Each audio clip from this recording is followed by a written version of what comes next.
એવું કાર્ય થયું છે બેન કે ઘરે ખાવા પીવાની વસ્તુ ખૂટી ગઈ છે? હા, અમારા બધા નાના નાના હતા ને ત્યારે અમારે ઘરે ખાવા કાંઈ નહોતું. અમે સમિતિના શોખ ખાવાની ખીચડી બનાવીને ખાતા. બરોબર. તો ખાવા પીવાની વસ્તુ ખૂટી જાય તો કોઈ પાસે મદદની આશા રાખો, કોઈ એમને મદદ કરે?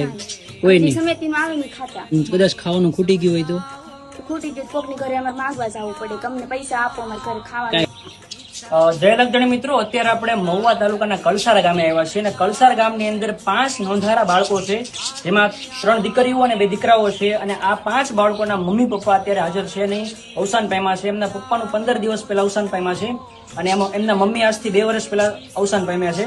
અને અત્યારે આ બાળકો હવે નોંધારા છે, કેમ કે આગળ પાછળ કોઈ છે નહીં.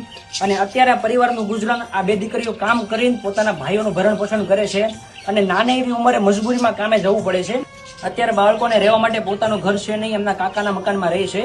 તો અલગધણી આશ્રમ રામ મંડળ અને નોંધારાનો આધાર ચેરિટેબલ ટ્રસ્ટના સાથ અને સહયોગથી આપણા ગ્રુપનું 15મું મકાનનું કામ આપણે શરૂ કરવાનું છે, જેથી કરીને સાથ અને સહકાર આપજો. અને આપણે જે કંઈ પણ કાર્ય કરીએ છીએ રામદેવપીર મહારાજની દયાથી, એમની કૃપાથી અને એના નામ ઉપર થાય છે. આપણે તો ખાલી નિમિત્ત છીએ. માટે જો તમારે પણ રામદેવપીર બાપાના કાર્યમાં સહભાગી બનવું હોય તો વિડીયોમાં તમને સ્કેનર આપેલું છે, ફૂલની તો ફૂલની પાંખડીનું દાન કરજો, વધુમાં વધુ મદદ કરજો. કારણ કે તમારું નાનું એવું દાન પણ આ પરિવારને એક આશરો આપી શકે છે, મકાન બનાવી શકે છે. અને જો તમે દાન ન આપી શકો તો આ વિડીયોને ઓછામાં ઓછા 100 લોકો સુધી શેર કરજો. કારણ કે જો તમે શેર કરશો તો પણ આ પરિવારનું મકાન જલ્દીથી જલ્દી બની શકશે. બાકી અલગધણી આશ્રમ રામા મંડળમાં જે દાન આવે છે એનાથી આવી જ રીતે નિરાધાર પરિવારની સેવા કરવામાં આવે છે.